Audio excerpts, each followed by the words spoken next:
Philippe de Villiers. Ça y est, c'est fini? C'est la fin de cette mobilisation? Alors, les barrages sont levés, le gouvernement respire, mais le mal-être paysan demeure. On saura plus tard si il s'est agi d'une médecine curative ou d'une médecine palliative. On a soigné les effets, quelques effets, plutôt que les causes. Quand j'étais petit et que j'étais malade, que j'avais une angine, moi ou mes frères et sœurs, ma mère appelait le médecin, docteur Santuxi, médecin corse qui habitait Saint-Denis-la-Chefasse. Il venait jamais, il était toujours en retard, il était trop pris. Alors ma mère nous appliquait sur la poitrine une compresse à la moutarde. Elle savait que ça servait à rien, nous savions que ça servait à rien, mais malgré tout, on était soulagés. Pardon de cet apologue, mais il dit bien ce qu'il faut penser de cette situation. Ils sont repartis, les tracteurs, avec un cataplasme à la moutarde. On a tout entendu au sujet de la qualification de cette crise ces derniers jours. Est-ce que selon vous c'est une crise sectorielle, conjoncturelle, ou bien une crise plus large, plus grave de civilisation?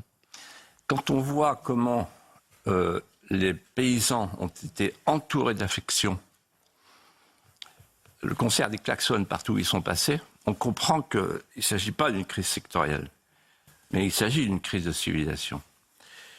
Vous savez, Péguy, quand il parle de la crise de l'école, dit ceci. Il y a des crises de l'enseignement, mais qui ne sont pas des crises de l'enseignement. Ce sont des crises de vie. En réalité, les paysans ont été des lanceurs d'alerte. La crise agricole est un miroir kaléidoscopique prémonitoire. Ils nous disent à tous, regardez ce qui nous arrive, ça vous arrivera. Et pourquoi ? Parce que les questions qui sont posées par cette crise agricole, elles nous concernent tous. La première question, c'est la question de la souveraineté. Nous courons après 4 souverainetés perdues. La souveraineté industrielle, la souveraineté juridique, c'est le primat de la loi européenne sur la loi française, la souveraineté énergétique, la souveraineté agricole. Et la souveraineté, c'est la compétence de la compétence. Une femme ne peut pas être à moitié enceinte, un homme ne peut pas être à moitié souverain. Et ça me rappelle d'ailleurs une conversation avec Charles Pasqua, qui disait, avec son accent inimitable, « Philippe, une nation qui ne pense pas à se défendre elle-même, personne ne le fera jamais à sa place. » Vous êtes souverain, vous n'êtes pas souverain. Ça, c'est la première question. La deuxième question, c'est la question de l'enracinement.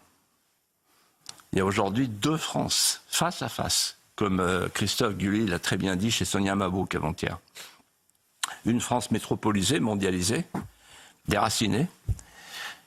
La France du virtuel, qui veut sauver la planète. Et puis en face, il y a une autre France, d'où je viens.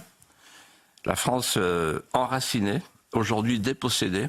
La France du réel, qui, elle, veut sauver la France.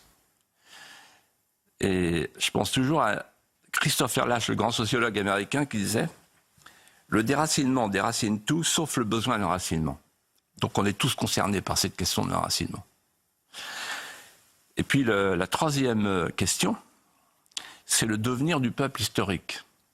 Or, le monde paysan, c'est la quintessence du peuple historique. Et le peuple historique, c'est quoi ? Au Moyen-Âge, on disait « La France, c'est un jardin de paradis ». C'est un jardin d'Éden, ou plutôt c'est le vis-à-vis du jardin d'Éden, le 7e climat. Et qui sont les jardiniers du jardin d'Éden ?